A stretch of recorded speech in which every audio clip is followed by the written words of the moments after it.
So I just arrived here in Vancouver a couple of days ago, and you know, I've been living in Asia for 7 years, nearly 7 years, and in Southeast Asia for nearly 4 years, and I'm kind of used to rooms that can be as cheap as $1 a night, even 75 cents a night, up to maybe, I don't know, $10–15 a night.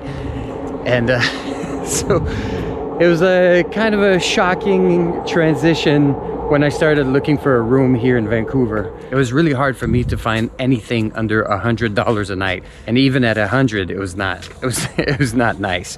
I mean, you could find less than this if you're willing to stay in a dorm, but I make videos and I do a lot of live streams on Twitch, and so I need to charge a lot of batteries and multiple devices at night and sometimes during the day when I'm out and about, and it's hard to do this in a dorm and feeling confident that you're not gonna get your shit stolen. So I need to have like my room, my little safe place, if I can say. That's the SkyTrain, pretty freaking loud. But I couldn't find anything in any of the hotel booking websites. And so I started looking at AirBNB for alternatives. And even on AirBNB, I couldn't find anything that was really much lower than $100 a night, unless I was going like super far out of the city or in sketchy corners. So what I ended up finding is right here, one of the cheapest rooms I could find. It's not too far away from the city. I think we're close to the SkyTrain station called Broadway, commercial Broadway. SkyTrain again.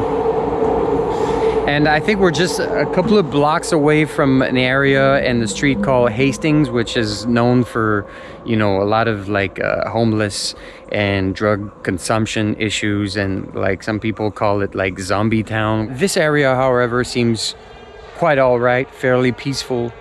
But the place I'm staying at is kind of strange, so I thought I would show it to you. It's this big house right here.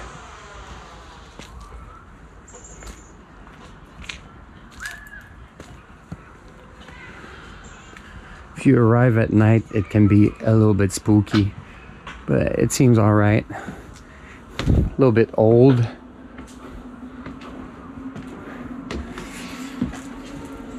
Here you got it.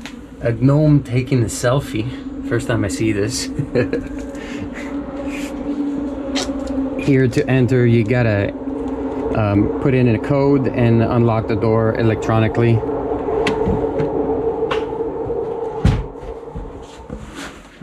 Gotta take off your shoes.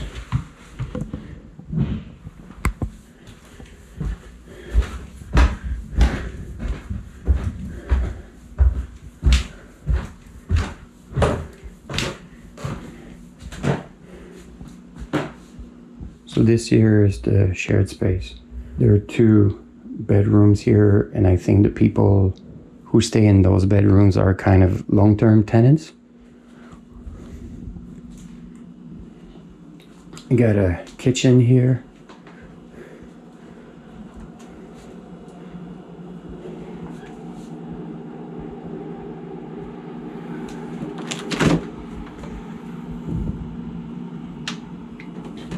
I was told I could use the kitchen and put stuff in the fridge if I wanted to, but the fridge is pretty full and there's like kind of a funky smell in there. The look of the place reminds me a little bit of like a student you know, roommate situation. A little bit messed up, not super clean, but it's all right.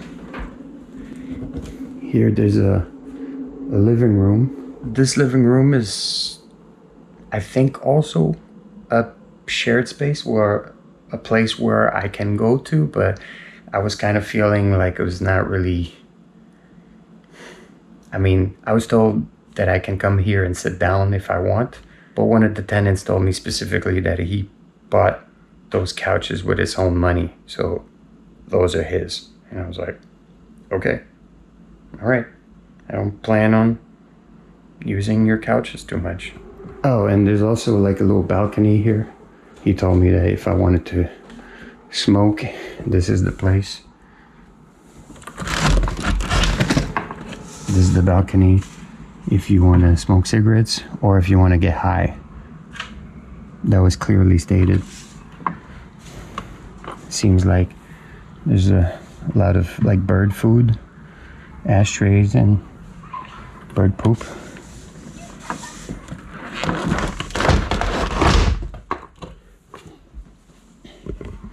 And a scarecrow.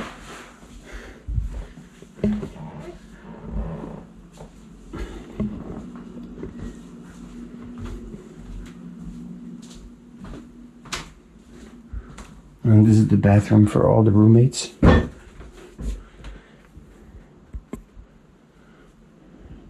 It's a little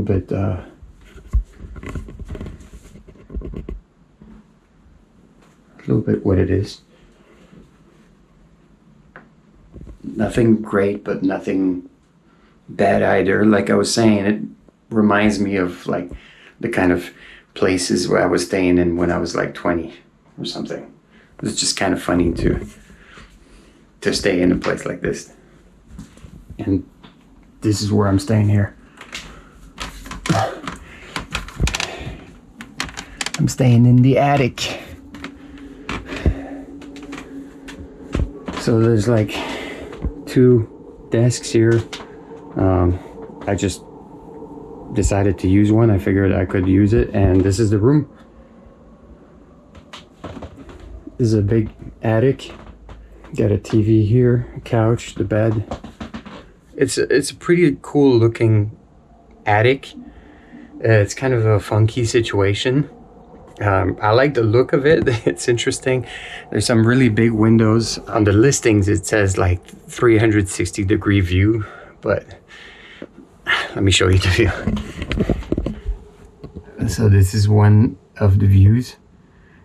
The neighbor's rooftop.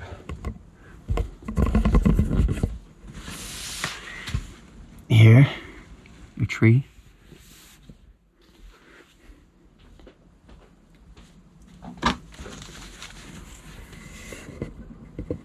Some rooftops and trees.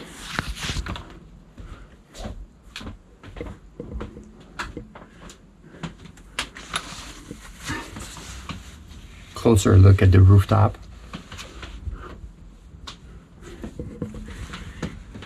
A tree and some rooftops, and some trees and rooftops.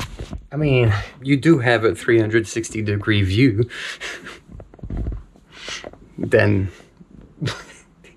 yeah, it is a 360-degree view. There's nothing to say about it. If you like rooftops, this is the spot. Now there's one thing, like when I got here, I was like, oh, that's pretty neat. That's unusual, but kind of funny, kind of cool. During the day, because of all the windows and in an angle, it gets pretty hot. It's like a sauna here during the day.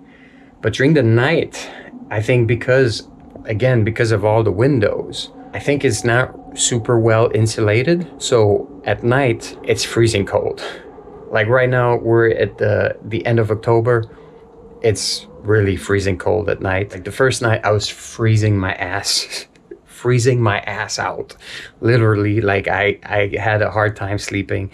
So in the morning, I sent a message to whoever runs the AirBNB, and apparently they don't live here. So I'm staying with like 3 roommates, but whoever owns this place or runs the Airbnb or manages or whatever, they're not here. But I sent them a message to say, like, is there like a heater or something? Because I was looking around and there's no like heating unit or air conditioning or anything that can provide heat. And there's like just like this tiny blanket like this. I messaged them, it's like, is there something I can do to be warmer at night? Because I was freezing my ass out. I couldn't sleep. And the guy told me, well, you can look in one of the blue bins. And I was like, blue bins? I don't see any blue bins. He was like, oh, just look for the blue bins and look inside. Which is kind of weird because I feel like I'm in someone's home. So I looked for the blue bins. And I definitely looked around, and I found one here which is full of clothes. I kind of pulled out stuff and it's just full of clothes. This seems like it's someone's closet. Yeah, I tried to open this one, but it's locked. And then I looked in this other corner here. I had to remove all the bags from on top, like it was all stacked there. And inside this one, it's a vacuum cleaner. So there's no heater there. So I messaged them again, and like it takes a few hours to get answers. And by the time, anyways, I was able to find a blanket in this chest here next to the couch. I was able to find a blanket, another one. It's the same blanket. So with 2 blankets, I was a little bit better, but it was still kind of freezing. Like right now, I'm still waiting to find out if there's going to be a heater for tonight. I booked for 3 nights. Tomorrow I'm flying out of Vancouver. So yeah, I don't know. Also, because we're in kind of an attic, there's some bugs. It's not so bad, but I've seen a lot of those here. So they might have an infestation. Those here, those are called stink bugs. I've seen a bunch of those. Stink bugs are not dangerous. They don't sting, they don't bite, but they're called stink bugs because if you kill them, like if you smash them, or even if I think you stress them out, they release a really bad smell. So you just gotta kind of let them be and try to not stress them out. But I've seen a few of them like going around. It's not a big deal. I'm just mentioning things. Now let's do a thumbnail. Oh, and on the AirBNB description, it says that I have access to a washing machine. So I was asking one of the roommates because I couldn't find it. And I was told that there's a washing machine in the back, but I have to use it's like a pay machine. And at first I was like, oh, okay, that's a weird way for owners to make a few extra bucks. Like they advertise oh, you have access to a washing machine. In my case, it was kind of a good thing because I just spent a week in Hong Kong. I was hoping to arrive here, and I looked at the details. I was like, oh, there's a washing machine. I can do my laundry when I arrive. That's awesome.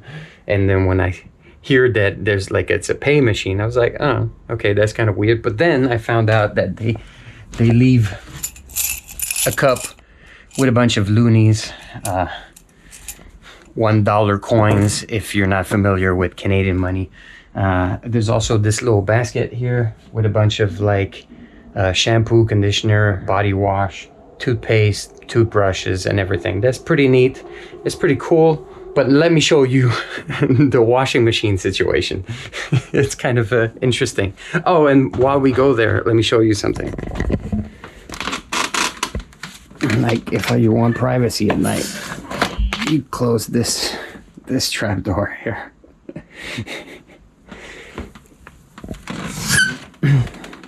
I have to say I kind of like it because it reminds me of being a kid and going up in a tree house or in a little kind of secret stash, or the idea of a mysterious attic. This trap door just adds even more to that. It's pretty steep to go down. You gotta use this here so I don't trip.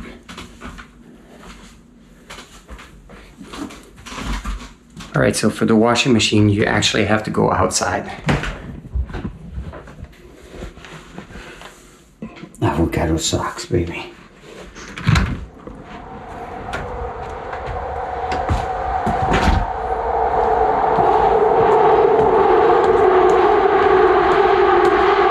Oh, and the SkyTrain, you hear it pretty loud. You also hear it in the room. I don't know if it was noticeable while I was talking, but you hear it pretty clearly, especially at night, when everything is quiet except that loud sound. It goes by every 5 minutes in each direction, so it's almost like every 3 minutes. And it starts at 5:30 in the morning and goes all the way all the way to the middle of the night. I think it ends at like 1 a.m., 1:30 a.m. or something like that. So yeah, if you're a light sleeper, if sound keeps you awake, you hear it a lot. All right, back to the washing machine. Now we have to go around the house to the back.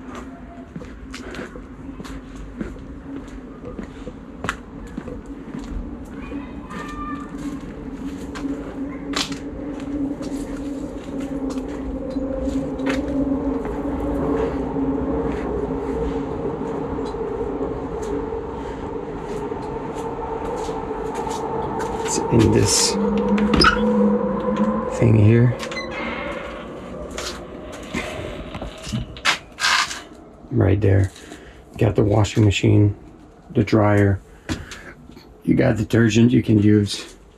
You can put, there's already 2 loonies there, but you can put loonies to wash your load, and 2 more loonies to dry. So yeah, it's kind of an interesting, unique kind of setup. I didn't expect this at all when I booked this. Downstairs, you see like the ground floor is here. I think there are a bunch of people staying there as well. I think roommates, but also other Airbnb bookings or something like that. And in the basement, I think is divided in 2 more apartments, so there are more tenants there. So there are a lot of people living in this house, using the washing machine. Also, one of the tenants told me that sometimes the neighbors, they found out that there's a washing machine and the drying machine there that you can use with loonies. So some people from the neighborhood come and wash their clothes here. When he told me that, I was like, oh, okay, that's kind of weird. It was like, if they pay and they don't break the machine, SkyTrain. He was like, well, if they pay and they don't break the machine, it's not a big deal. We just accept it. What's annoying is that sometimes they'll use your laundry detergent and stuff. And I was like, okay. That's kind of strange. People in the neighborhood come and wash their clothes at your house. But yeah, so I mean, overall, it's kind of a unique setup. I didn't expect this at all. I mostly didn't expect to be freezing my ass out at night. I didn't expect to hear this SkyTrain all the time. But overall, it's an interesting thing. Like, it's an interesting place. I wouldn't recommend against it. Like, I wouldn't say don't go there, it's a bad place. I would also not recommend it because it depends on like what kind of level of comfort people are okay to put up with. One thing that kind of bothers me for what it is, you know, because I mean, it's obviously not like a great setup. It's all right. It's like a student lifestyle type of thing. It's definitely not like staying at a hotel, but it still cost me $200 for 2 nights there. So is this kind of place worth $100 a night? I mean, maybe if you book months in advance, you're going to be able to find like better deals, like places that are better located, maybe better quality and at a cheaper price or a similar price. But with my situation, this was pretty much one of the best deals. I mean, imagine if I'm spending like a week in Vancouver and I'm staying in this place. See how frequently it goes by? It's crazy. And there's another one coming in. Okay. Like, let's say I'm coming to Vancouver and I'm spending a week and I'm staying at this place. We're talking about $600-700. This is crazy. This is crazy. Like, I mean, in a lot of places, in a lot of cities, and we're not downtown, you know? I feel like in a lot of places that would be enough for a month's rent. But it is what it is. I was not planning on making a video about this place until I saw it. And I was like, all right, this is quite a unique. And then I started looking at other listings because I'm going to be traveling to different places in Canada and the US over the next month. and I might have to stay at a bunch of different Airbnbs. So let me know in the comment section below if you're curious to see more strange Airbnbs. Spoiler alert, I did indeed end up finding a bunch of weird, actually much weirder Airbnbs than the one you just watched. I mean, when I booked this Airbnb, I didn't know it was going to turn into a video, and even less that it was going to lead to a potential series. But I know that my channel has mostly been about my experiences living in Asia, so I'm wondering if it's actually something you would want to watch. So let me know in the comment section below if you would want to see more weird Airbnb videos. Oh, and while we're here, I want to give a big shout out and a huge thank you to the people who have been supporting me on Patreon. It really makes a difference and it truly means a lot. So thank you.